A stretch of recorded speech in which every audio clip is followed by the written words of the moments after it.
Back here in South Korea and turning now to President Park Geun-hye's new cabinet, which is finally taking shape after more than a few hiccups along the way. Now that her new team is basically in place, the president will push ahead with efforts to spur economic growth and reform the government. Choi You-sun reports.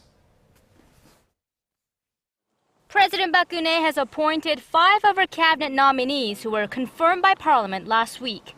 Her spokesperson said the president appointed Choi Kyung-hwan as the new finance minister and deputy prime minister and Lee Byung-kee as the head of the National Intelligence Service on Tuesday.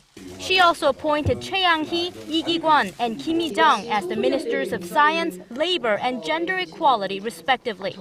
And despite the parliament's disapproval, President Park went ahead and appointed Chong Jong-sup as the new security minister. The president, who retained the current prime minister after her 2 previous nominees stepped aside and who withdrew her nomination for education minister Tuesday, cannot afford further delays in handing over state affairs to a new cabinet. After dropping education minister designate Kim Myung-soo, who was grilled by parliament over allegations of thesis plagiarism, President Park quickly nominated Hwang Woo-yeol, her political aide and a prominent figure within the ruling party. Hwang is close to the president, and if confirmed by the National Assembly, he would join new finance minister Choi Kyung-hwan as the president's 2 deputy prime ministers, a move likely intended to expand cooperation with the parliament.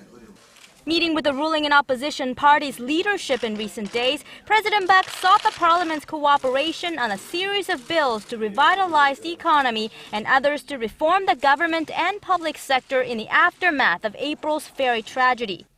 Meanwhile, Culture Minister nominee Chung Sung-keun, who was not confirmed by the National Assembly, dropped his bid Wednesday morning.